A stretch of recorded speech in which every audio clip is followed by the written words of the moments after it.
Good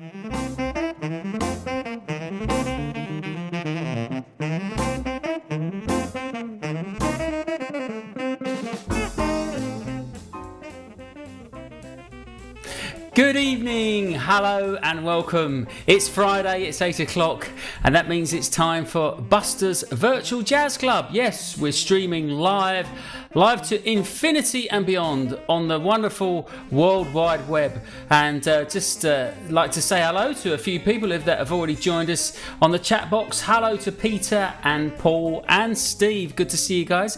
So if you are out there and you're listening and you want to just pop us a little hello in the chat box, that's always nice to see who's listening. So tonight, ladies and gentlemen, before I start, I've got to say a big thank you and a welcome to my new Patreon subscribers. So a big thank you to Lance and Deborah Bennett, and to John Hewitt and to Derek Cross. Thank you for signing up and supporting us through Patreon. And a big thank you to, of course, to all my Patreon subscribers and all my PayPal supporters, because this wouldn't happen without you all making those very generous donations, and it is very much appreciated, especially at the moment. So my guest this evening is a wonderful vibraphone player who's been very successful incorporating that instrument into different bands, playing different styles of music, not only modern jazz as it tends to be more known for. In the 1980s, he toured extensively throughout Europe, the United States and Japan, playing at many famous jazz festivals with the fantastic jump jive group, the Chevalier Brothers. He then worked with the very famous pop band Fairground Attraction. He recorded on their original demos and then on their first album, which featured the massive hit single Perfect, which went to #1 in the pop charts.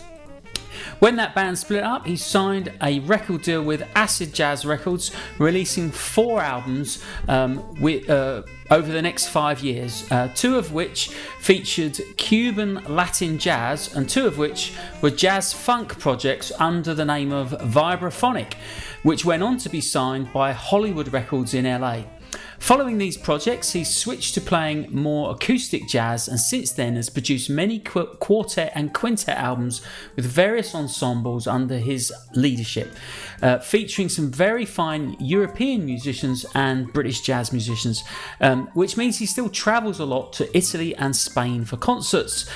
He is Professor of Music at the Trinity Laban Conservatoire and has recorded many recording sessions with the likes of Robert Plant, Ronnie Size, Paul Weller, Morrissey, Kirsty MacColl, Alexander O'Neill, Tony Allen and many more. And I'm pleased to say he's here with us now live on YouTube. Ladies and gentlemen, please welcome the wonderful Mr. Roger Beaujolais. Hello mate, how are you? Hi Buster, I'm fine thanks, Thank you so much for joining us on the show and giving up your evening and to come in and doing this. I'm really pleased that you could do it. It's great to have you on the show. It's a pleasure. So how's things? We were talking earlier, and I know you've just got back, haven't you? You're actually in quarantine at the moment, getting ready for another gig because you just flown back in from Barcelona. Is that right? Did I get that right? Right. Yeah. So you've had a couple gigs, and you worked with your Italian group in the summer, but obviously, like the rest of us, it's been a tough year, hasn't it? How are you managing to keep yourself busy, and are you writing, playing, practicing, the usual kind of stuff? Yeah, a bit. To be honest, I've had tendonitis, so I haven't been practicing as much as I should be. And in a way, well, it's probably good that I did. Good to have a rest then. Yeah, because it's given me the chance to get over it a bit, because it was interfering, Yeah. And actually, I haven't been working in Spain. I have a girlfriend in Barcelona, so I go a lot. Fantastic. And then maybe in time, if there's any gigs in the future, I will be working there, but not at the moment. Yeah. Well, that's a very good reason to go to Barcelona. Yes, absolutely. Yes. It's I love it. So yes, it's very nice. So you've sent in some lovely stuff for us to play. We've got a few videos and a couple of tracks, but obviously you've produced an awful lot of stuff, and as always we can only really give a little sample and a taster. But I'm looking forward to sharing some of your music, because you've had some really interesting projects, and I think it's really nice the sort of breadth of music that you've covered in the time you've done it. And I think it's really interesting as well, like most people. Well, the vibraphone maybe it's having a little bit of resurgence the last few years, maybe, but it's not that popular an instrument. But when people do see it, it tends to be in a kind of classic jazz scenario, which I know you're very fond of. But you've also done other music as well, haven't you? You've done some really interesting projects. So I thought it'd be really nice to play people some of that and show them what else what else can be done. And are these things that just sort of came along, or did you have a sort of an idea of, I want to do this, I want to do that, or did you just find that these things kind of come up and you go, yeah, I can do that, let's have a go? Well, it's a very complicated thing, because I didn't start till I was quite a bit older, and That's so right. I didn't and then I taught myself, because I couldn't find anyone to give me lessons. So in a way, everything I did has been, for a long time, was a learning process as well as what I did. And I'm quite open. I like lots of different types of music. And right. If someone suggests something to me and I think that sounds interesting, then I'll do it. So some of the things that I've done, with the Chevalier Brothers, for instance, which was the first band that I was in seriously, I was just a beginner, actually. There was a hell of a lot of stuff I didn't know, but it was okay because everyone else in the band was as well, So well, it sounds great what you're playing, but I just think it's interesting. I can't think of many jump jive sort of bands or any kind of like that rhythm and blues jump jive sort of thing with vibraphone. Was there any great sort of like? Yeah, actually, well, Lionel Hampton, I suppose, yeah. I always think there's a lot of stuff that he did in the 50s that was quite rock and rolly in a way, and quite fair enough, jivey. Yeah. I think that even when he played in London, I heard that he got heckled for not playing more serious jazz. He was doing so. There's he was the sort of template, if you like, for vibes. Cool, man. Yeah.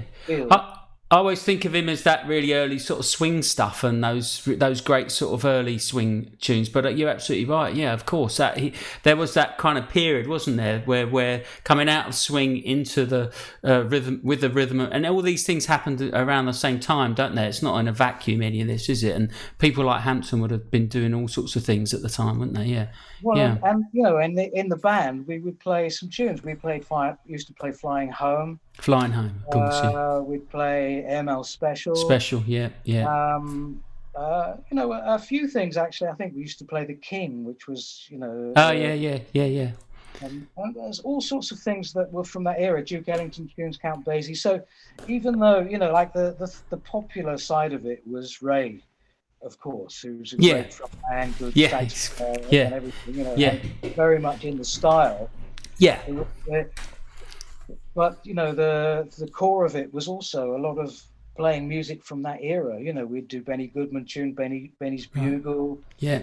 So I think it's the vocal tunes with Ray that probably captured people's imagination. But from our point of view, we were able to play things like Take the A Train and Caravan in the set without anybody saying, oh, you shouldn't do that, or it doesn't fit, or anything. Do you know what I mean? So I felt as if we were playing jazz, but in a much earlier era. And it's probably, to be honest, because I was a beginner, about all I was capable of at the time. Well, it doesn't sound like that. And I suppose the great thing a band like that... So I learned a lot in that period, to be honest. Well, it sounds like a great time you had with the band. And with a band like that, I guess the great thing is then you can do the jazz gigs and also do the kind of dance club gigs as well with an outfit like that, where you can you can cover that repertoire as well, which is easy to see why it was such a successful group. Yes. I mean, it was odd because you'd play in a jazz club one night if you were touring around Europe, and then the next night it would be a kind of a disco or something, Yeah. And it's like, oh, okay. And then it might be a concert the next night. It was just whatever they could get, and there was a lot of. It was very diverse, very interesting. It was so, and it's funny because that band, 6 years we were together. Nobody really took us seriously in the jazz world in this country. I mean, Right. it's one of those things. I mean, because we were quite popular, so they just thought, it's not really our thing. Yeah, But yeah. North Sea Jazz Festival, Stockholm Jazz Festival. Yeah. Montreux, you played, didn't you? Montreux, Yeah. Mulder, Amazing, yeah. So it's funny, we were sort of jazz in Europe and rock and roll in England. Right, yeah, okay, yeah, fair enough, yeah, yeah. And so we're talking the sort of mid 1980s with this, when this band was really at its highest. And talking of funny gigs, Exactly. we've got some footage of you on a famous British TV show. Yes, which we're going to play, and so this was presumably this is recorded for broadcast, but it's in front of a live audience. So this is like a one shot performing. It's not a miming thing, is it? You guys are playing, and it's like a gig, but it's a TV show. Is that right?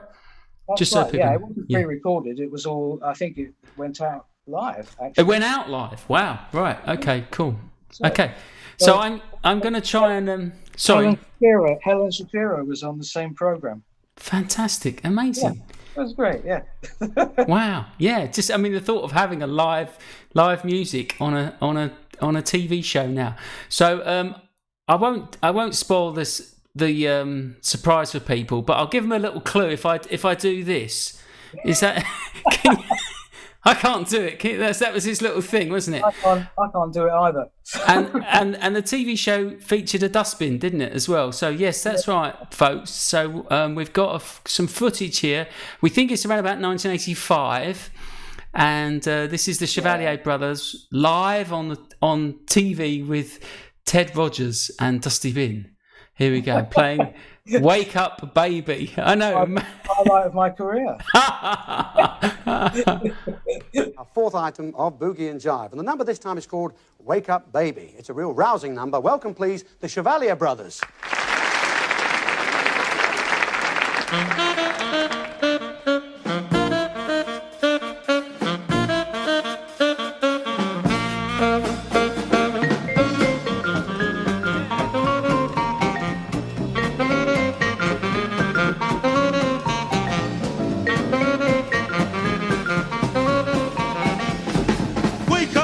Drag yourself out of bed. You gotta wake up, baby, drag yourself out of bed. You've been sleeping so much and I'm done, sure you ain't dead. You sleep all day, babe, you jumping all night long. You sleep all day, babe, you jumping all night long. Babe, when I ain't around, I know there's something wrong. When I get home, you snoozing some more. I hear you snoring when I get through the door. Wake up, baby, you can't sleep all day. We're gonna have some fun, but not while you're this way. Oh, no, no, no.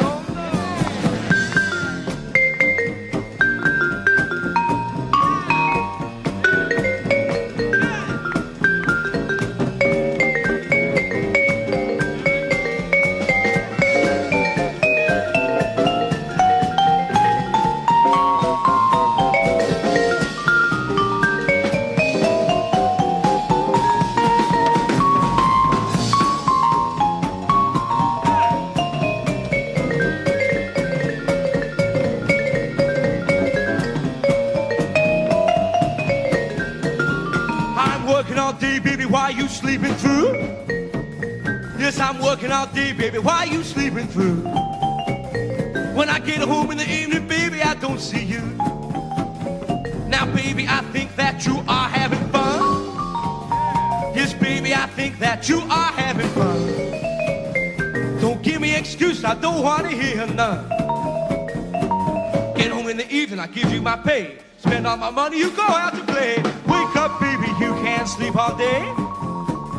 We're gonna have some fun, but not while you're this way.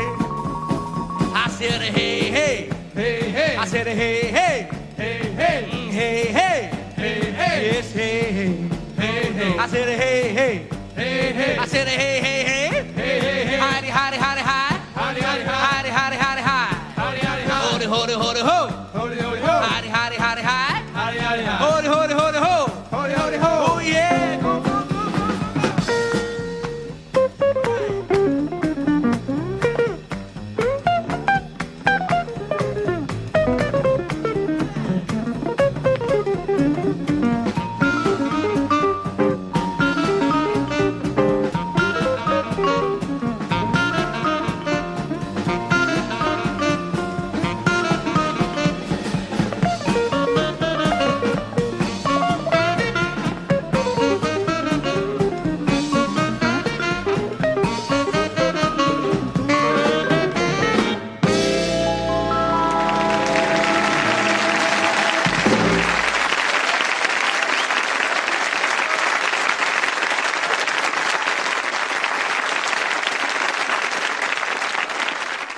Yeah, fantastic. That was the Chevalier Brothers live on Ted Rogers and Dusty Bin, 321, back in 1985. Ray Gelato there, singing and playing the saxophone, and my guest Roger Beaujolais on the vibes. And of course, now I hear that, of course, it's got Lionel Hampton all over it, hasn't it? And I guess I was just thinking more from the rock and roll side of things when I was introducing it. But it's very easy to hear how one thing kind of leads in there. But I was just asking about that setup you had there, which is quite interesting. That's those are electric vibes, is that right? How does that work? Well, for a period of time, Deegan, who were one of the two best vibraphone makers, built this Electrovibe, and they had the regular notes, but quite small, with pickups attached to each note. And so they had sort of a series of leads coming through, and then you could plug it in and turn it up. Because the problem with vibraphone is that essentially it's a very quiet instrument, and it's one of the reasons why it is featured more in jazz than other music, because certainly since the 60s, music has just been too loud, and it's very difficult to mic up a vibraphone well, because mics, you have the mics feeds back. Well, it feeds back, and and also the mics pick up everything else that's going on around you. So you get more in the monitors, and you get more of everything else. So and I was completely shredding my fingers actually by doing it. And so I bought this Electrovibe, and that one was customized because the case fell apart on the gigging and everything. And so I had that one built specially. And I never used it after that again, to be honest. But it was perfect for that, because we had a band bus. We were driving around Europe, and it just meant that it was always usable when you got it out of the bus, and you could just turn it up and play. Just take the lid off the case, and it's built into the case, a big flight case. Just plug it in and go. Great. And do you still have that? Is that still around, that thing, or is it? No, well, I still have an Electrovibe, but it's not that one. I mean, that one, it was impossible to. It's so big, I didn't have anywhere to put it, and then someone else wanted. I think I sold it to a band called Tinder Sticks. Oh, I've heard of them. Yeah.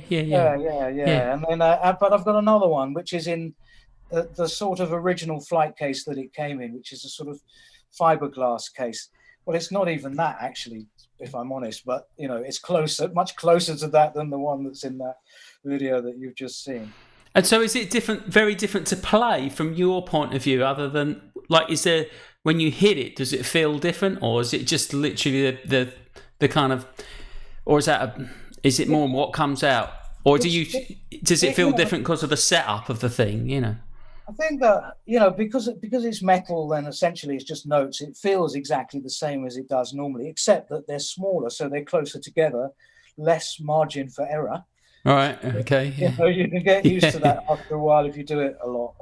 And everything. But I think that you can't get some of the subtlety out of it that you can get from an acoustic set, and that's one of the reasons why ultimately I started playing acoustic music more, because with that everything was loud, and you've got to turn it up, and then I don't know, I like to have more variation, more dynamics, and there wasn't the full range wasn't available with that, to be honest. Yeah, I can see that. Yeah. You're everything's just got to be on 10, hasn't it? So that sort of works. Yeah, and you haven't got unless you've got an amp that goes up to 11, of course.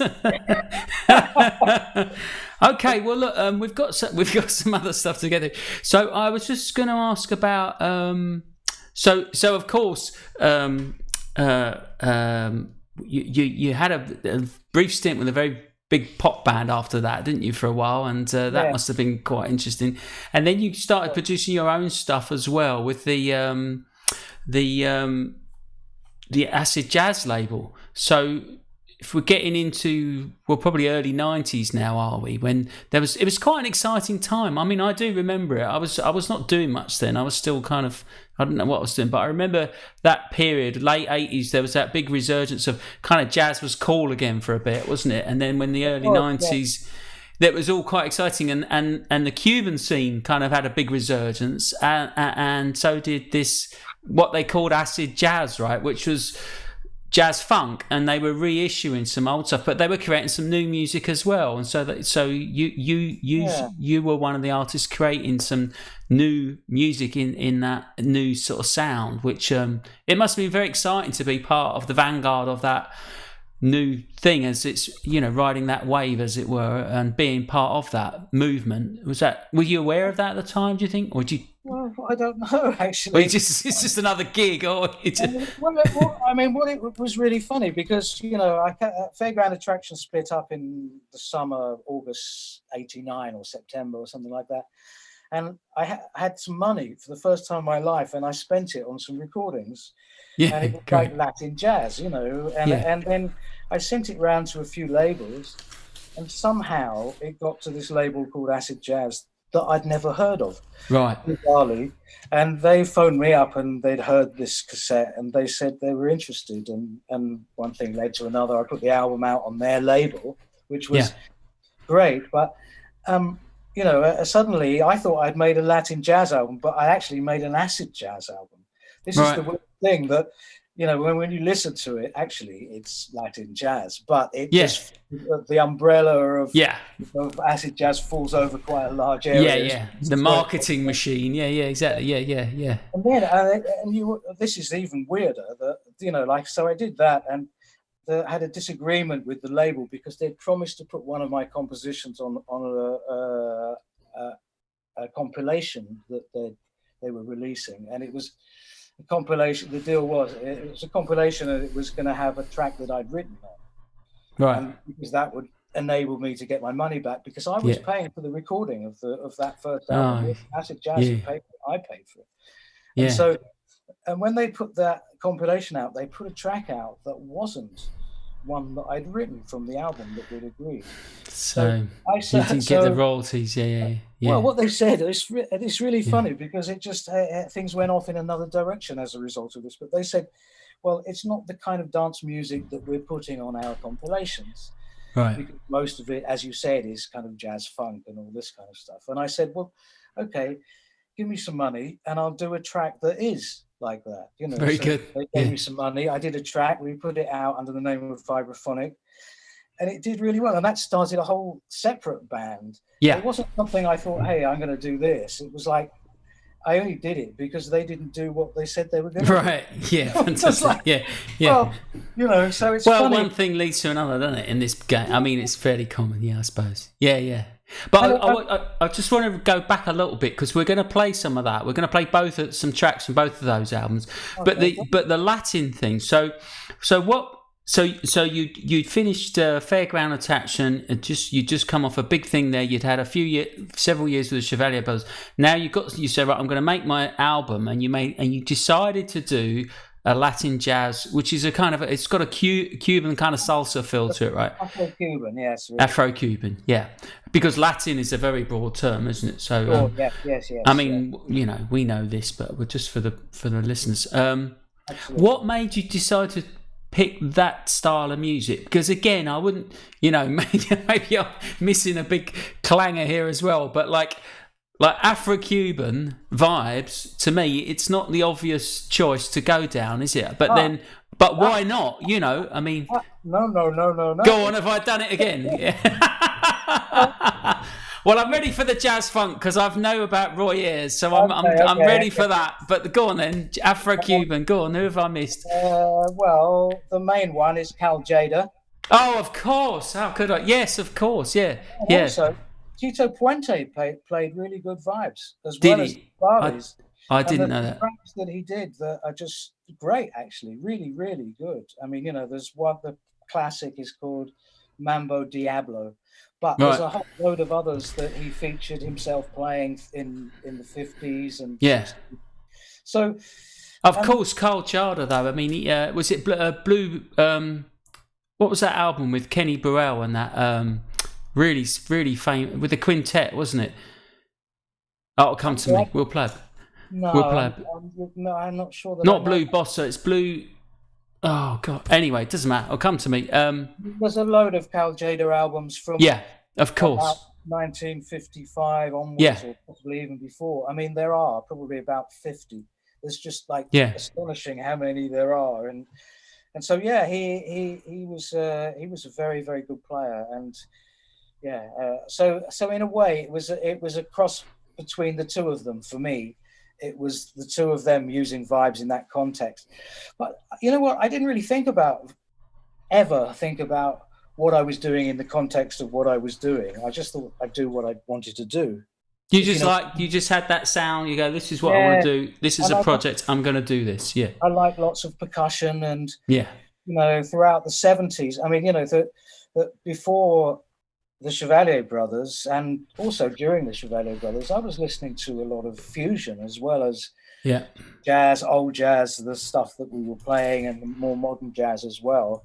But you know, I'd been a big fan of bands like Weather Report in the 70s, and so bands and you know, bands that used a lot of percussion. I used to like Santana a lot as well. You know, so all of these things were pushing me in that direction, if you like. Right. Yeah. Okay. Well, look, and so one last thing was that. So this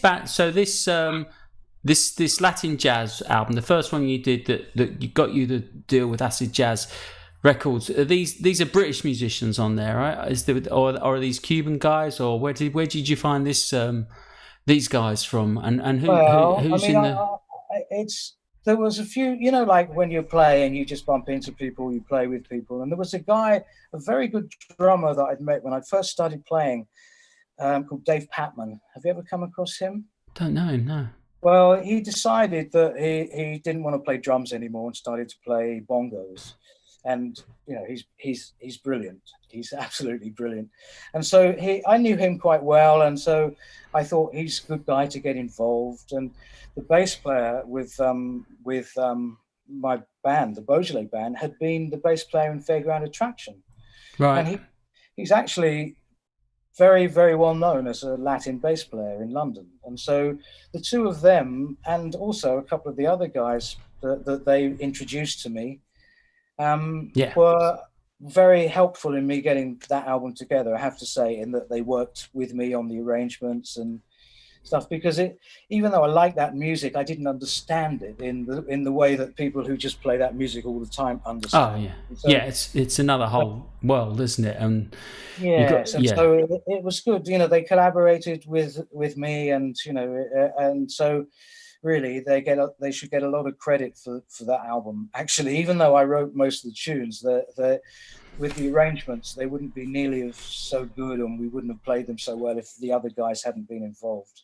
Fantastic. Well, look, let's play a little bit of that. So we're going to play a track that's called A Fine Vintage, and so this is from 1992, and that first album under the name of the Beaujolais Band. So, and there's some pictures as well, which Roger has kindly provided.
Wonderful, yes, fantastic.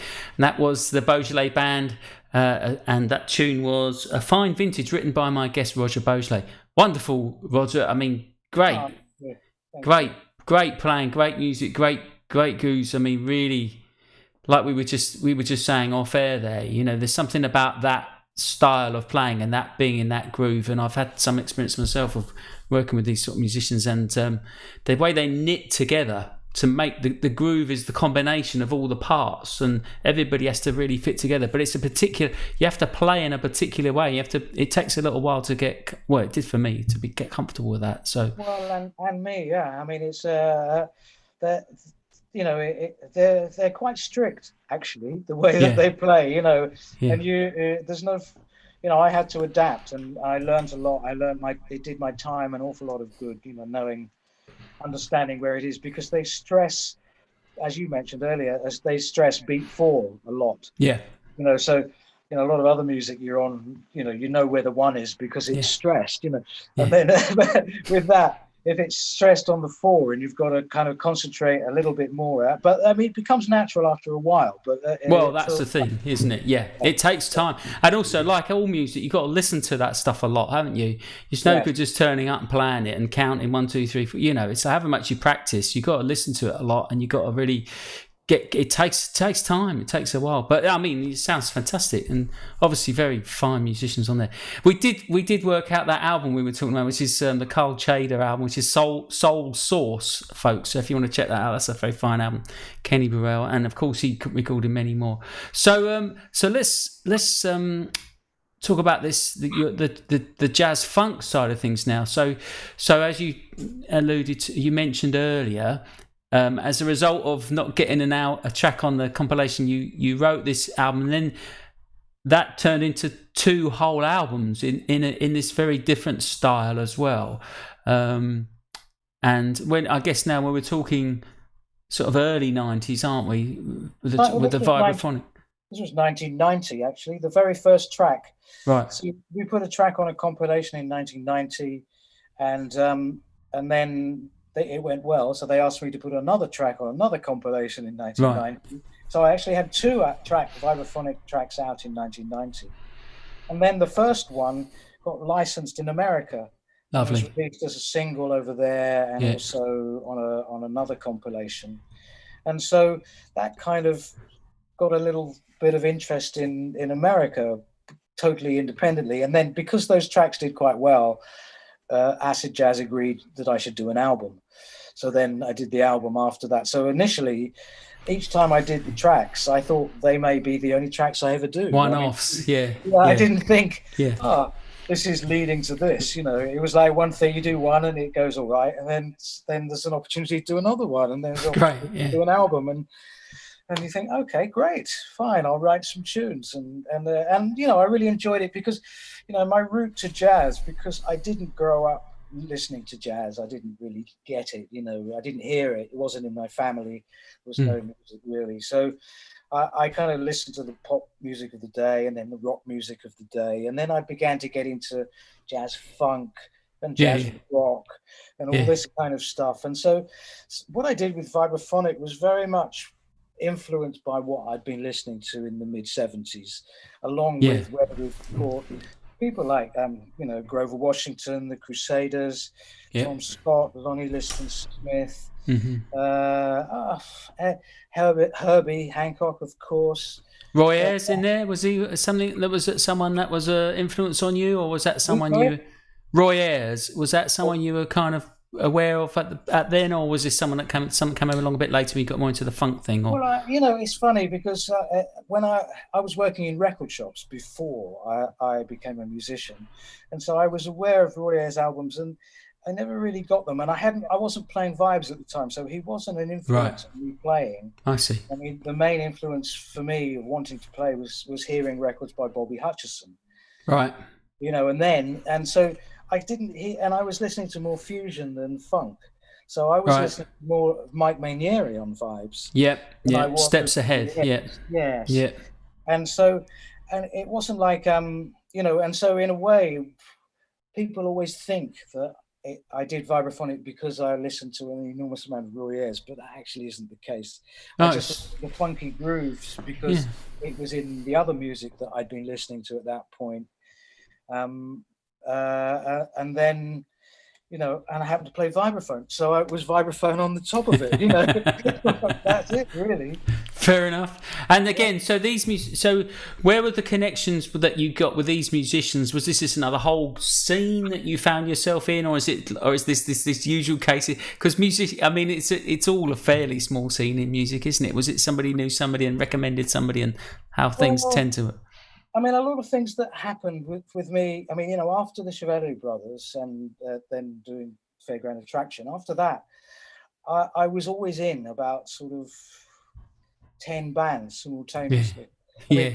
And most of those bands, well, not most of them, some of the bands would probably only do 4 or 5 gigs a year. Some of them would do more.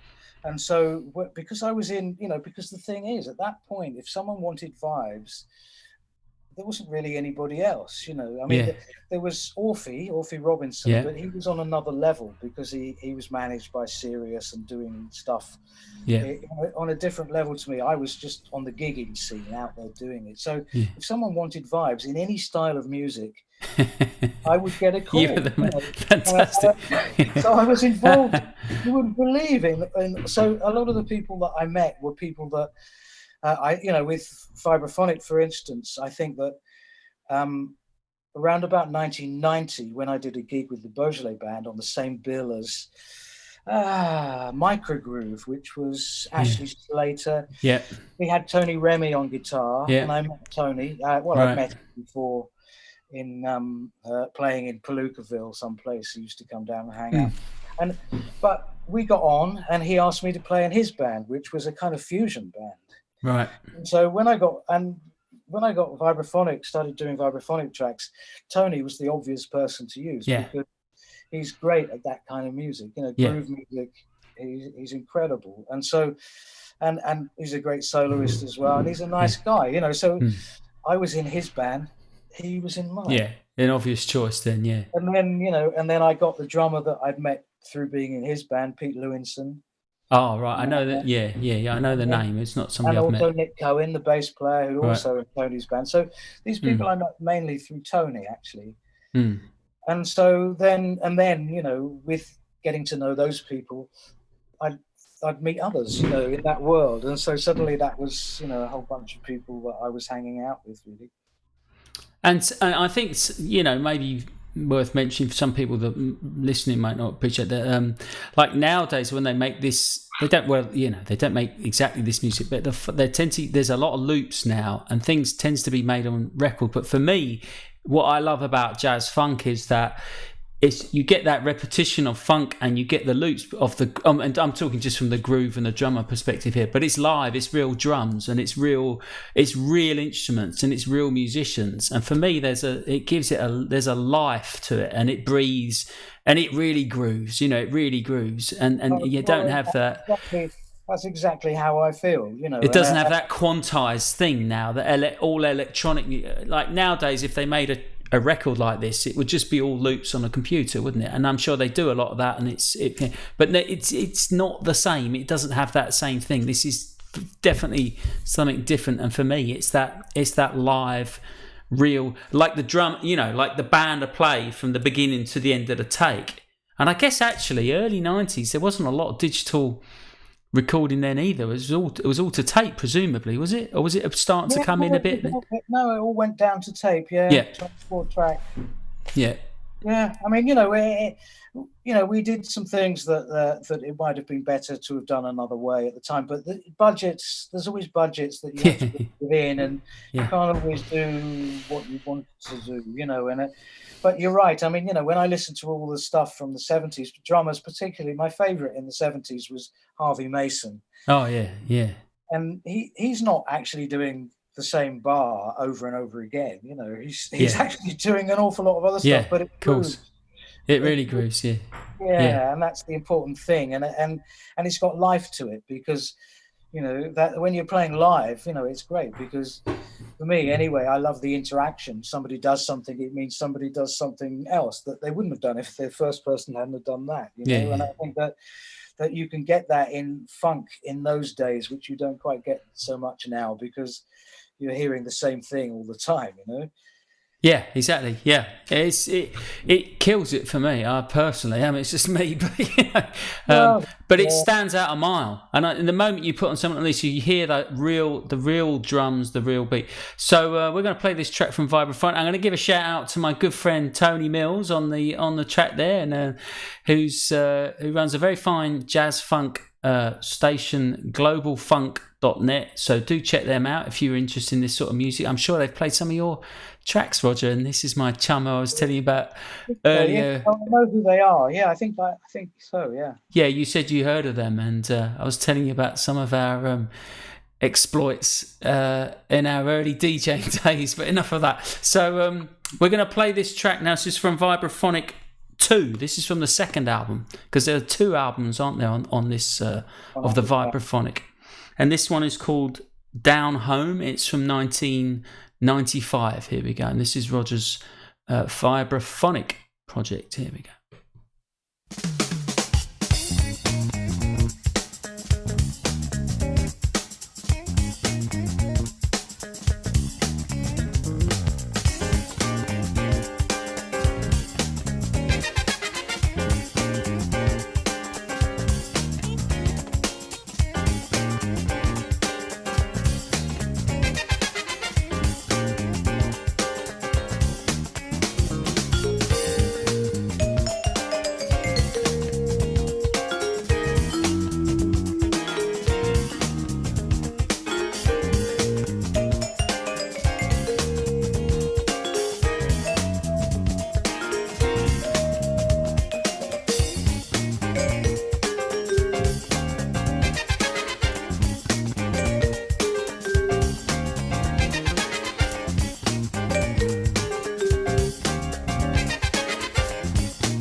I hope you're enjoying the show. I just want to take a moment to tell you about a new way that you can help support me do this, and that is through patreon.com. That's right, I've got an account now, so the link's below here, patreon.com Buster Birch, and if you go along to there, you can now make donations by Visa credit card, so you don't have to use PayPal if you don't want to do that. And the advantage of Patreon is that once you do it once, it will automatically deduct on a per show basis. So instead of having to fill in the forms every week, if you want to make a regular donation, then that will just automatically deduct straight to your credit card each per show. And that is hugely helpful to me, because it means I know that I've got a certain amount coming in every time I do a show, and that really helps me plan ahead and keeps the viable sustainability of the show going. There's 2 levels of sponsorship. There's my silver and gold membership. All of my Patreon supporters will get a big thank you personally from me live on the show, and the gold member sponsors will get an additional Spotify playlist which will be sent to you each week.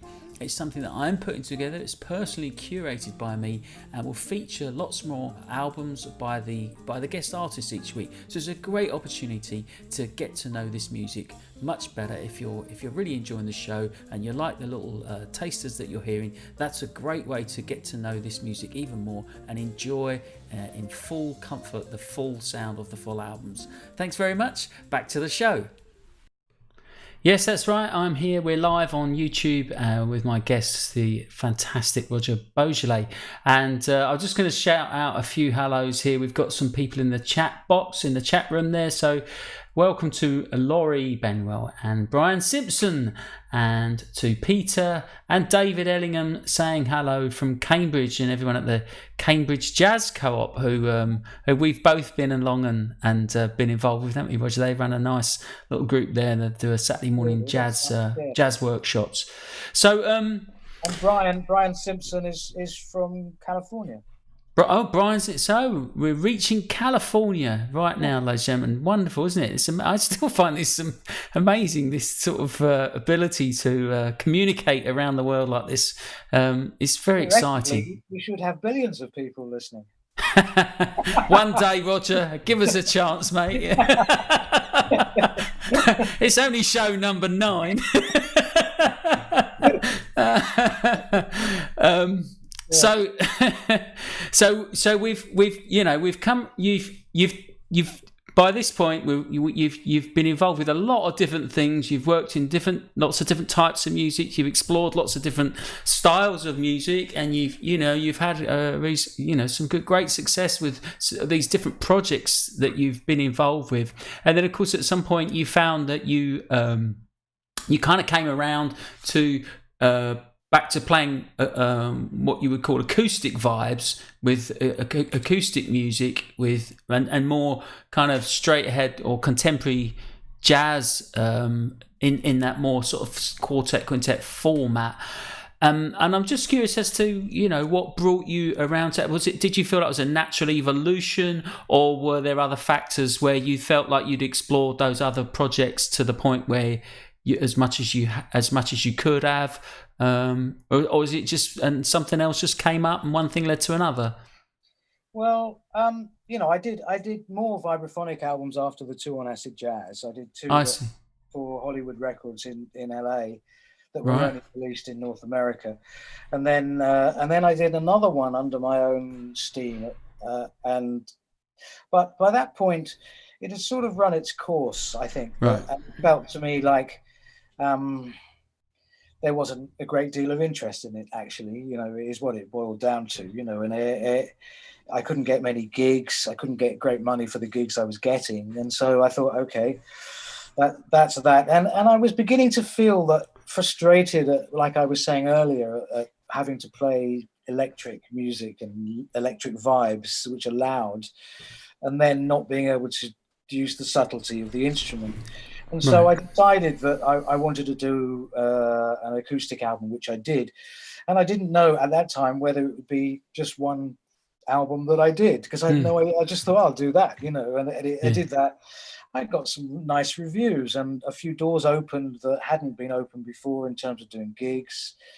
And but also, I mean, another thing is that because of the way that I'd learned how to play and what I'd done, I still didn't think I really knew what I was doing, you know. And I went back to, when you said went back to playing jazz. Well, I never played jazz before. Because I couldn't. And I mean, I tried and I did a lot of work trying to get it together, but I never felt that I was doing it very well. And I always felt that because, you know, I'd gone off in other directions. I mean, you know, and it's not that I didn't like jazz because I was always playing it or trying to, but I hadn't had the background that a lot of other jazz musicians had, because I hadn't been working within the jazz world, and I hadn't been, you know, the official jazz world. I was in the kind of jazz peripheral world, if you like. And so I kind of felt that I needed, you know, I couldn't really play ballads, for instance. I didn't know how to deal with. So I've always felt that there's a lot of learning to be done, and I learned it in my quartet and quintet, and I really enjoyed it, and I got better, and I feel like I'm getting there, you know. Man, yeah, well. Well, you know, it's like it's that thing that I've actually, you know, I'm completely self-taught. I've never played vibraphone before I was 24, you know, and I'm working with people who've all got degrees, and you know, and they've had people standing over them telling them to do this or not to do that when they were learning. Yeah, but I think the academia is, and nowadays it's, I mean, astonishing what these young people are doing and with the amount of knowledge and the internet and everything out there. But I don't think it can. I don't know what, I've got to be careful what I say here as someone who's taught at the college. But I think if you've not been through it, you maybe it's the grass is greener thing, where you kind of feel like, oh, there's something there that I'm not getting here. But in my experience of having a bit of both of the worlds, because I, you know, a bit like yourself, I started late, had a very kind of strange, and then ended up involved with that side of things as well. I think sometimes it's not quite maybe what people assume it is, and I think ultimately if you haven't got that in you, that love of the music and that deep, I suppose curiosity of wanting to just explore it and find out more, and I think you can do as much of that yourself as you can and you know, they didn't have jazz degrees when Charlie Parker was around. So I don't know. I mean, it is a great advantage and it is good to do, but I don't think you have to do it that way, especially with something music like jazz. I don't think you're missing. No, it's not. It's an interesting perspective. All I know is that if you've got somebody teaching you, they iron out all the little faults that you've got. Yeah. If you're teaching yourself, you never quite iron them out, or you concentrate on the things that you know that you can do quite well, and you work on those. And so, what I feel is that I know I can do certain things well, but I've got gaps in between, which I wouldn't have had if I'd had that. And it's okay. It's not like I'm tearing my hair out. Well, obviously no. But no, I just think it's interesting perspective, isn't it? Because we always sort of feel like, oh, I could have done this and that and the other, and I don't know. There's a homogenized sort of effect that it can have as well, which is maybe not so desirable as well. Where you know, like, I mean, I don't know. But I think there's what we're talking about is character and individualism, which you can lose some of that with this sort of conservatoire hothouse, and I think to a certain extent, if you're not careful. I mean, not obviously that's not something that's encouraged, but it can be a result of this uniformity. If we don't want to all end up sounding the same. So I don't know. I think there's pros and cons, aren't there, of both, and there's a flip side. And there are, and I think that, you know, I learned a lot from starting doing more acoustic jazz with in a situation that wasn't a pickup band, because up until that point, more or less had been, you know. And so I had originally the first 4 albums, I had Mark Lockhart on sax, right, and Robin Aspland on piano, and Winston Clifford on drums, and originally Orlando LaFleming on double bass, and then Simon.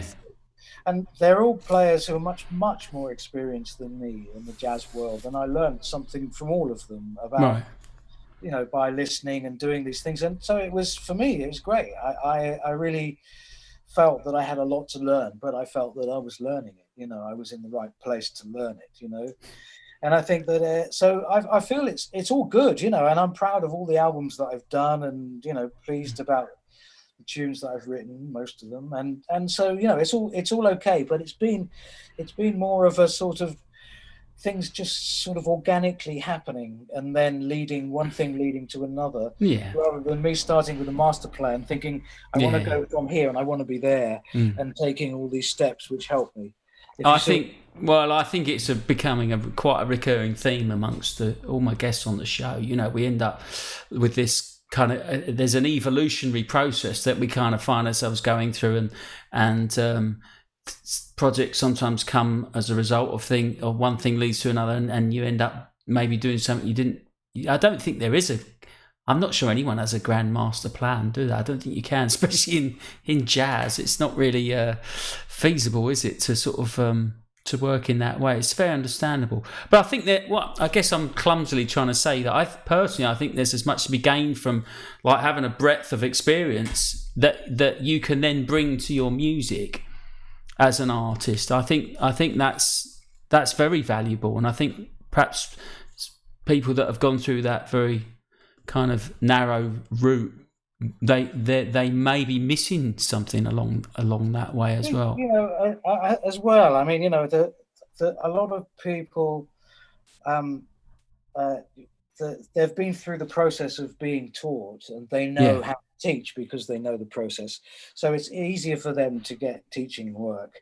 And so for me, not having any qualifications at all, I can't read music, then I never thought I would ever get some teaching work. So in a way, that means that I've got to get into gear and make my life happen and pay the bills and keep food on the table just by playing.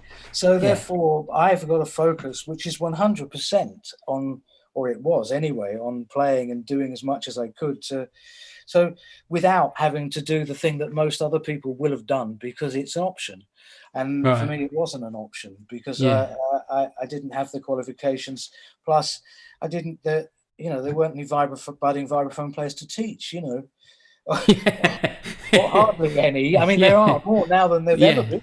But, that's interesting because it has had a bit of a revival, hasn't it? I think amongst some of, it's relative, I suppose, but amongst some, it's not so unusual now for. There's been some, younger kind of guys coming out the colleges and playing. No, I mean. And all of whom you've taught, I suspect, as well, have you? They're probably all students of yours. One, but I haven't. But yeah, I think there's been four, as far as I know, 4 jazz vibraphone degree students in the UK so far. Yeah. And one of them, the one who is the busiest on the scene, is Nat Steele, who never finished. Right. He gave up after a year because I don't think he was getting what he wanted from it. Yeah. And the others are getting gigs. I see their names about and see them in various projects with people, and so yes, they're all getting out there and doing things. And great.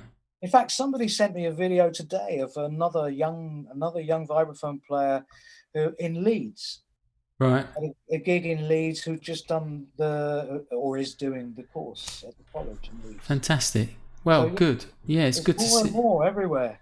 Well, you've had an influence, on these young people, and it's great to see that coming through. I must say, and I'm sure you played a very big part in that. So, look, let's play. We've got a video now, another video, and this is a live gig. So this is with your quartet with a very fine rhythm section. Robin Asplund, Simon Thorpe, and Winston Clifford in the rhythm section. And this was when was this? 2013, and this is live at the Forge. And this composition is one of your tunes, Roger. I wish it was. No, Duke Pearson. And cool. I think it was on an album that he did in the early to mid '60s, but also on a Donald Byrd album. Right. Okay. At the same period. Cristo Redenta. Is that right? Have I said that right? Yeah. And so let's watch this. This is a ballad, and it's absolutely beautiful piece of music. It's an unusual, not a typical jazz ballad, but it's a ballad. No. Yes. It's lovely. It's a lovely piece, and it's wonderful playing from the whole quartet. And I think it really sounds, you guys really play beautifully together. It really sounds like a really homogenous group, a band. There's not like a pickup thing, which was sometimes happens with jazz gigs, doesn't it? Live gigs. This is a working band, and I think you can really hear that in the interplay between you all. It's really something. So this is Cristo Redentes live at the Forge, and this is Roger's quartet.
Yes, fantastic. And that was Roger Beaujolais Quartet there live at the Forge in 2015 with his very beautiful rendition there of Christo Redentor.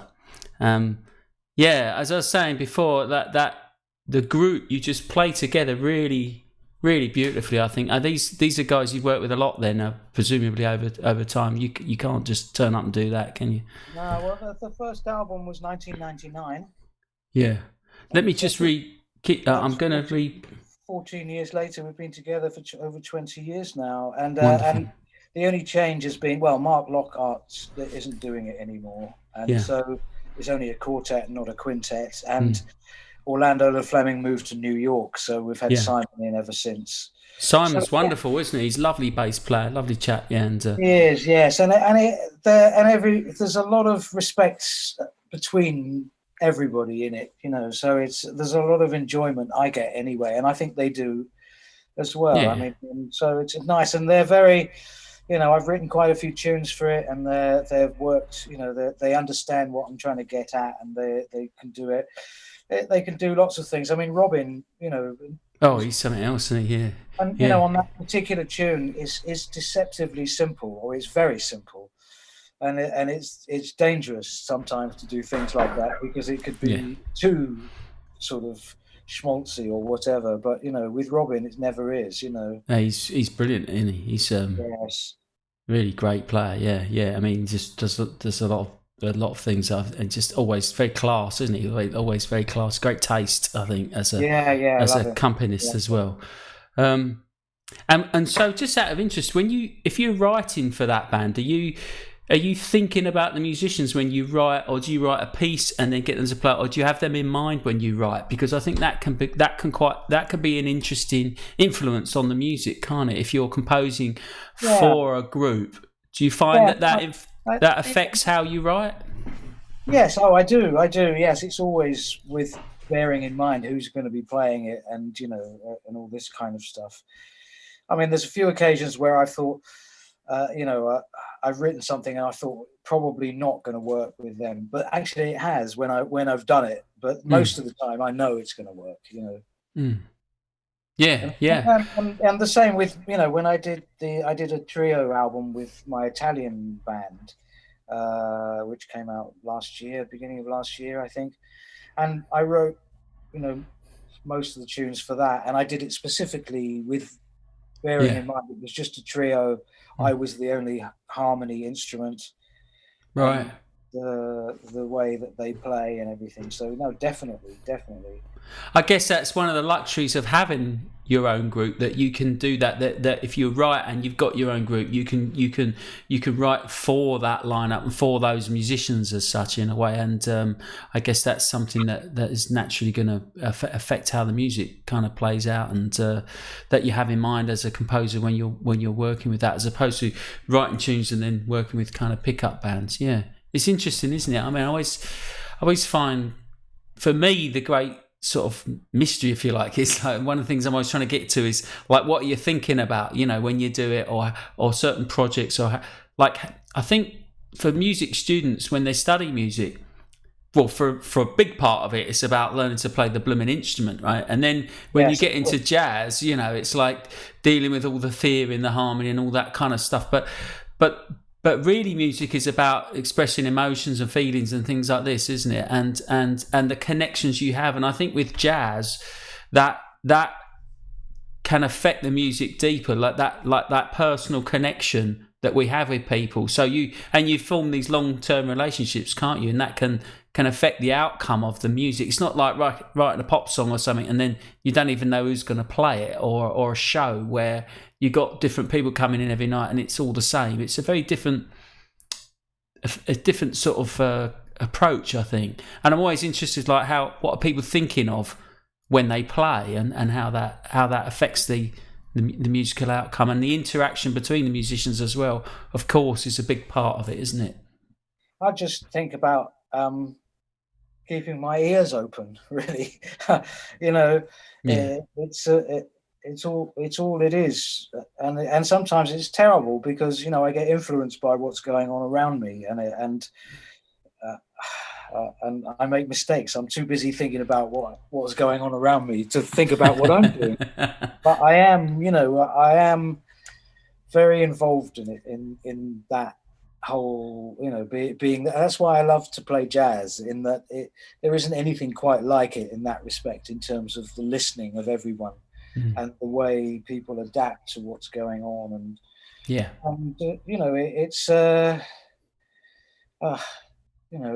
it's interesting. It's interesting, and I mean, it's funny with writing because, on the one hand, I want to write things that are sometimes quite intricate, and obviously, when you do that, you can't do it with a pickup band because it's too complex for them to be, or it's difficult for me anyway to be confident that they will be able to do it as well as I would like them to.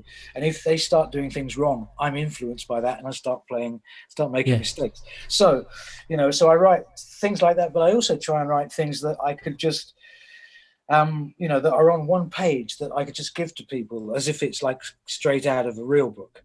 So that's nice too. So and then see what happens.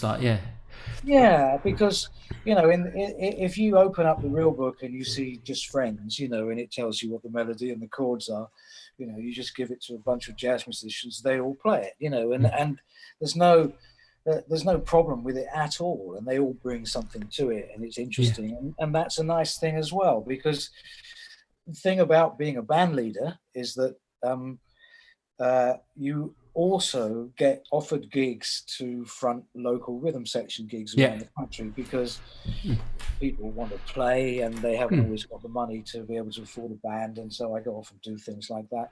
And so it's nice for me to be able to do that with original tunes sometimes on those gigs, because usually on a local rhythm section gig, the only option is to open up the real book and say, we're going to play this one, because that's the repertoire that they know and understand. So I try and give them something in a similar format that is going to be... But something new. I guess they like that as well, because it's something new and something different for them to play and approach.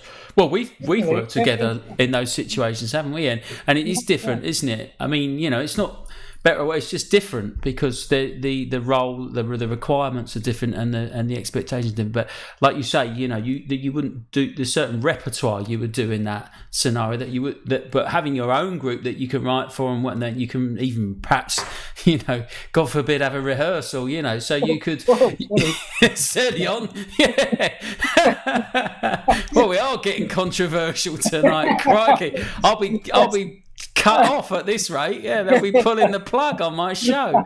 I've had a go at the conservatoires and they're suggesting rehearsals. I haven't had a go at the conservatoires. I haven't at all. Anyway, so look. I'm just looking at the time. It's flown past again, and it's been really interesting and fascinating. And I could sit and talk like this all night if given half the chance. But we've got to sort of kind of wrap it up a bit now. And but it's fascinating, Roger. And I think again, you've shown, like, it's really interesting. It's really interesting showing. I think for the listeners as well, to see like the range of the projects and the work you've done, because a lot of people will know you certainly around here from coming to see, playing at local jazz clubs and things like that, but they might not be aware of this jazz funk stuff you've done, or the Latin things, or the early jump jive stuff. And it's nice to put all that together. But I think what always comes through with all these things is just that artistic integrity of just this lifelong pursuit of music, isn't it? And I think that certainly has been a theme again with all my guests, that just dedication to the pursuit of, I don't know, trying to play this blooming music and just deal with being a musician and all that entails. And it's no mean feat, but it really is a testimony, I think, to your artistic integrity and the quality of the work, of your output as well is really something. And I just think it's really interesting, and I appreciate you sharing this time, having this time to chat and talk about, like, how you got from all these things, and I guess what we're all kind of still it's an evolutionary process, that isn't it, that we all kind of go through. But it's been very interesting, and I do appreciate you coming on and sharing your time with us. Thank you very much. Well, what we're going to do is, I think just before we go, I'll just remind you, next week we've got the wonderful Dave Cliff on, he's a fantastic guitarist and just a wonderful musician, and very interesting and a witty guy, and I'm looking forward to that very much. Then we've got Neil and Sue Richardson coming up after that. That's going to be another interesting show as well. Fantastic husband and wife team, and Sue's a great trumpet player and singer, and Neil is a great piano player and singer as well. Wonderful voice Neil's got. And then I think the week after that is Steve Waterman. And that's as far as I've got booked at the moment. So keep tuning in, folks. I'll be here every Friday at the same time, live on YouTube. So once again, thank you, Roger. Thanks for sharing your time. Thanks for sharing your music with us. It's been great, and I look forward to seeing you on a gig again sometime. Hopefully, not too far in the future. And of course, we forgot to say that tonight, we were supposed to be playing together, weren't we?